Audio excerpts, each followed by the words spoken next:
नमस्कार दोस्तों, मैं आशा करता हूँ कि आप सभी अच्छे होंगे। और आज का जो हमारा लेक्चर है वो दिल्ली सल्तनत का 4th पार्ट है। इससे पहले 3 पार्ट आ चुके हैं। अगर आपने वो नहीं देखे हैं तो आप उन्हें देख सकते हैं, तभी आपको इस पूरे टॉपिक के बारे में पता चल पाएगा। देखिए, हमने 3 पार्ट में गुलाम वंश को पढ़ा था, खिलजी वंश को, तुगलक वंश को। इन 3 वंश को हमने पढ़ लिया था। आज हम सैद वंश और लोदी वंश को पढ़ेंगे। ये बहुत ही छोटे वंश है, इनसे बहुत ज़्यादा क्वेश्चन नहीं बनते हैं, पर जो भी इम्पोर्टेंट है हम उन्हीं को देखेंगे। तो सबसे पहले सैद वंश को पढ़ना शुरू करते हैं। तो सैद वंश जो था वो 1414 से 1451 तक इसका राजवंश रहा। ये सबसे छोटा वंश था। दिल्ली सल्तनत में सबसे छोटा जो वंश कहा जाता है वो सैद वंश को ही कहा जाता है, और सबसे बड़ा वंश तुगलक वंश। तो सैद वंश जो था, इस वंश में 4 राजा हुए। हम उन्हीं को पढ़ेंगे जो इम्पोर्टेंट है, जो राजा ने कुछ कार्य किए उन्हीं को हम देखेंगे। तो इसका जो संस्थापक था वो खिजर खां को माना जाता है।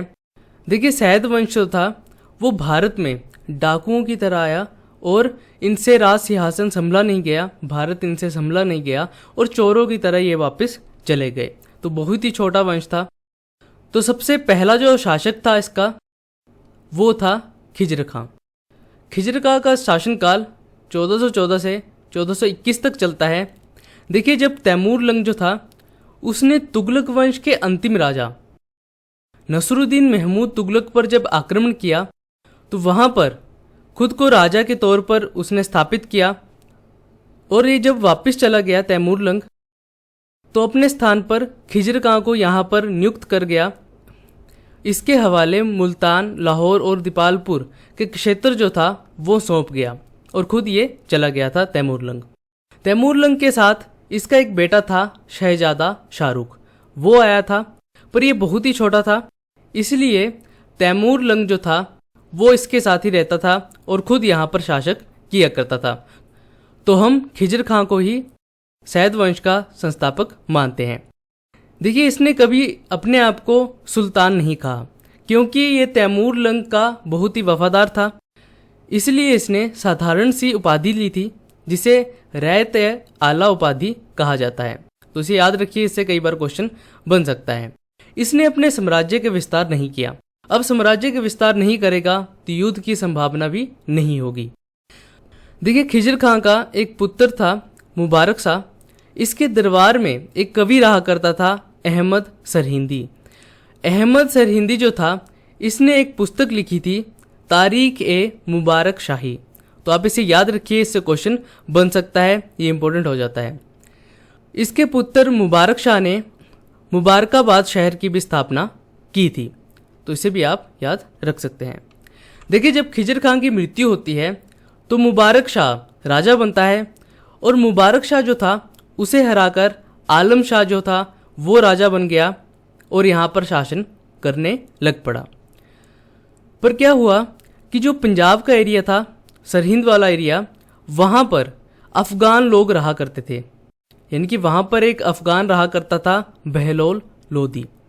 अब बहलोल लोदी ये देख रहा था कि कब ये शासक कमज़ोर हो और मैं यहाँ पर आक्रमण कर दूँ। तो जो सैद वंश का अंतिम शासक था आलम शाह, इससे दिल्ली का शासन संभला नहीं गया, तो उसने क्या किया कि बहलोल लोदी को अपना साम्राज्य सौंप दिया और खुद ये वापस चला गया। तो दिल्ली में एक और वंश की शुरुआत हो गई जिसे लोदी वंश कहा गया, जो एक अफ़गान थे। यानी कि जो बहलोल लोदी था वो एक अफ़गान था। तो अब दिल्ली में अफ़गानों की शुरुआत हो गई थी। अब दिल्ली में अफ़गान आएंगे, तो दिल्ली में अफ़गानों ने भी राज किया था। तो जब बहलोल लोदी यहाँ का शासक बना तो उसने यहाँ पर लोदी वंश की शुरुआत कर दी। अब हम लोदी वंश को पढ़ेंगे और ये अफ़गान थे। लोदी वंश का संस्थापक जो था वो बहलोल लोदी था। इसका बेटा था सिकंदर लोदी, और सिकंदर लोदी के 2 बेटे थे, जलाल खां और इब्राहिम लोदी। तो सबसे पहले हम बहलोल लोदी को पढ़ेंगे। तो बहलोल लोदी जो था उसका शासनकाल 1451 से शुरू होता है। देखिए, बहलोल शाह गाजी नामक उपाधि इसने ली थी और ये सिंहासन पर बैठा था। देखिए, इसने अपने शासनकाल में कुछ कार्य नहीं किए थे। इसने 4 जगह पर आक्रमण किए थे, पर उसमें एक ही जगह पर आक्रमण इसका सफल हो पाया था, तो इसके बारे में ज़्यादा पूछा नहीं जाता है। देखिए, बहलोल लोदी ने वस्तु विनिमय के स्थान पर मुद्रा विनिमय चलाया, यानी कि वस्तु का आदान प्रदान जो करते हैं उसके स्थान पर इसने मुद्रा चलाई, ताकि मुद्रा को देकर वस्तु खरीदी जाए। देखिए, वस्तु विनिमय क्या होता है? मान लीजिए आपके पास गेहूं की खेती है और दूसरे इंसान के पास टमाटर की खेती है, तो आप उसे गेहूं देंगे और वो आपको टमाटर दे देगा, तो ये वस्तु विनिमय हो गया, वस्तुओं का आदान प्रदान। तो इसने क्या किया कि मुद्रा विनिमय चलाया और इसने बहलोल सिक्के चलाना शुरू कर दिए, यानी कि अब इसके शासनकाल में बहलोल सिक्के चल पड़े। इसकी मृत्यु के बाद इसका बेटा जो था निजाम खां, जो बाद में सिकंदर लोदी के नाम से जाना जाता है, वो राजा बनता है। अब जो अगला शासक आएगा वो सिकंदर लोदी होगा। तो सिकंदर लोदी जो था वो अगला शासक बना, पर ये धर्म असहिष्णुता प्रकृति का था, यानी कि ये अपने धर्म के सिवाय किसी दूसरे धर्म को नहीं सहन करता था। जबकि बहलोल लोदी जो था, जो इसका पिता था, वो सहिष्णु प्रकृति का था, यानी कि अपने धर्म के साथ साथ दूसरे धर्म को भी सम्मान दिया करता था। पर ये सिकंदर लोदी ऐसा नहीं था, ये कट्टर था। इसने बहुत सारे मंदिरों को तोड़वाया था, बहुत सारी मूर्तियों को तोड़वाया था और ऐसे ऐसे कार्य किए थे कि जिससे पता चल सके कि ये बहुत ही नफरत करता था दूसरे धर्म से। देखिए, इसके समय में भूमि को मापने की कोई व्यवस्था नहीं थी, इसलिए इसने गज ए सिकंदरी बनाया, यानी कि भूमि मापने की एक विधि बनाई और एक गज सिकंदरी 30 इंच का हुआ करता था। तो इसे आप याद रखिए, इससे ही क्वेश्चन ज़्यादातर बनता है। इसने 1504 में आगरा शहर की स्थापना की थी और इसे अपनी राजधानी भी बनाया था। देखिए, सिकंदर लोदी जो था वो संगीतकार भी था, एक कवि था, साहित्यकार था और आयुर्वेद भी जानता था। इसलिए इसने फारसी में एक आयुर्वेदिक ग्रंथ का अनुवाद करवाया था, जिसे फरहंगे सिकंदरी कहा गया। तो ये आयुर्वेद का ग्रंथ था जिसका इसने फारसी भाषा में अनुवाद करवाया था। देखिए, सिकंदर लोदी ने खुद फारसी भाषा में एक संगीत पर एक ग्रंथ लिखा था जिसका नाम था लज्जत ए सिकंदर शाही। तो ये बहुत ही इंपॉर्टेंट पॉइंट है जहाँ से एग्जाम में क्वेश्चन बन जाते हैं।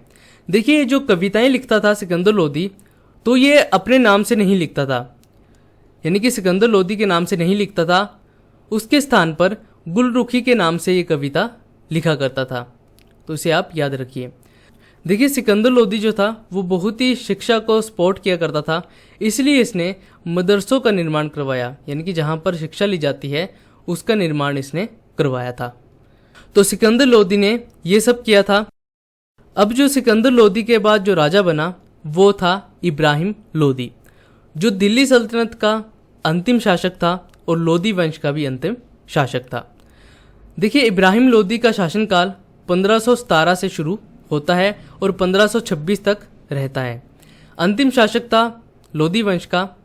देखिए, इब्राहिम लोदी जो था वो दूसरों की बातों को नहीं मानता था, यानी कि इसके जो रिश्तेदार थे, इसके चाचा या मामा थे, उनकी बात ये नहीं मानता था, इसलिए इसके घर में ही विद्रोह हुआ करते थे। यानी कि जो बाबर को बुलाया था इसे मारने के लिए, वो इसके चाचा ने ही बुलाया था, तो इसका घर में ही विद्रोह हुआ करता था। और पंजाब का एक राजा था, वो भी इसका विद्रोह किया करता था। तो इन दोनों ने, जो पंजाब का राजा था आलम खां और इसका चाचा दौलत खां, इन दोनों ने ही मिलकर बाबर को यहाँ पर बुलाया था। क्यों बुलाया? क्योंकि ये चाहते थे कि हमारा जो ऊपर राज करे वो हमारी भी बात सुने, इसलिए इन्होंने इब्राहिम लोदी को मारने के लिए बाबर को बुलाया था। देखिए, इब्राहिम लोदी के शासनकाल में इसने एक युद्ध किया था जो राणा सांगा के बीच में हुआ था। जो मेवाड़ का शासक था वो दिल्ली की तरफ बढ़ रहा था, तो इब्राहिम लोदी ने उसे हरा दिया था। इसीलिए आलम खां जो था और दौलत खां, इन्होंने ये सोच लिया कि हम इब्राहिम लोदी को ऐसे नहीं हरा सकते, इसलिए इन्होंने बाबर को बुला लिया। तो बाबर जब भारत आया तो इसने 21 अप्रैल 1526 में इब्राहिम लोदी से युद्ध किया, जिसे पानीपत का प्रथम युद्ध कहा जाता है। और पानीपत जो है वो हरियाणा में स्थित है।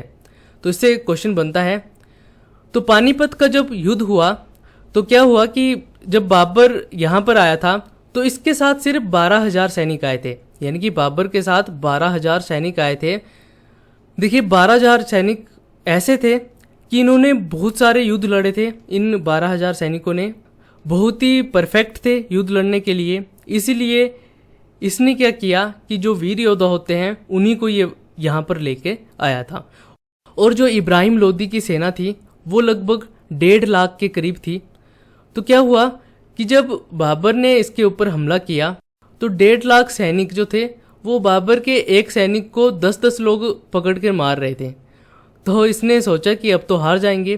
पर ये जो युद्ध जीता था बाबर, ये अपने तोपची थे इसके 2, उस्ताद अली और मुस्तफ़ा, इन दोनों की वजह से ही ये युद्ध जीता था। इसने क्या किया कि इन दोनों को बोल दिया कि जब हम हारने लगे तो तोप चला देना। और जब ये सच में हारने लगे थे तो इन दोनों ने तोप चलाना शुरू कर दी। और इब्राहिम लोदी के सैनिकों ने पहली बार तोप देखी थी, यानी कि उन्होंने सोचा कि ये क्या ऊपर से आ रहा है। तो ये भगदड़ मच गई यहाँ पर और इब्राहिम लोदी भी परेशान हो गया कि ये कैसा हमला हो रहा है, क्योंकि इन्हें पता था कि तलवार से मारते हैं तो ज़्यादातर भाले से मारते हैं, ये क्या गोला आ रहा है ऊपर से और हमें मार रहा है। तो इनमें भगदड़ मच गई और इस तरीके से बाबर जो था वो ये युद्ध जीत गया। तो इसी से दिल्ली सल्तनत की समाप्ति हो गई। जहाँ पर लोदी वंश था वो ख़त्म हो गया और इसके स्थान पर मुग़ल वंश की शुरुआत हो जाती है। तो अब यहाँ से 1526 से मुग़ल वंश की नींव यहाँ पर रख दी गई बाबर के द्वारा। अब जो अगला लेक्चर आएंगे वो मुग़ल वंश के आएंगे, पर इसके बाद का जो लेक्चर होगा उसमें हम जो भी इम्पोर्टेंट पॉइंट है जो छूट गए हैं दिल्ली सल्तनत में, जहाँ से एग्ज़ाम में क्वेश्चन बन सकते हैं, तो हम उन्हें देख लेंगे। तो अगला लेक्चर जो होगा वो लास्ट लेक्चर होगा दिल्ली सल्तनत का। और इस तरीके से 4 पार्ट में हमने दिल्ली सल्तनत को पूरा कवर कर लिया। अगर आपने पूरे लेक्चर नहीं देखे हैं तो आप उन्हें देख सकते हैं। तो कैसा लगा आज का लेक्चर आप कमेंट कर सकते हैं, लाइक करिए, शेयर करिए और ज़्यादा से ज़्यादा लोगों तक ये लेक्चर पहुंचाइए ताकि औरों को भी इसका फ़ायदा हो सके। तो अगला जो लेक्चर होगा वो इसी के बारे में होगा और वो लास्ट लेक्चर होगा। तो अपने आसपास सफाई रखिए, पानी को सेव करिए, अपनी सोसाइटी को अच्छा बनाइए। आप मुझे टेलीग्राम और फेसबुक पे भी ज्वाइन कर सकते हैं। तो मिलते हैं अगले लेक्चर में, तब तक के लिए जय हिंद।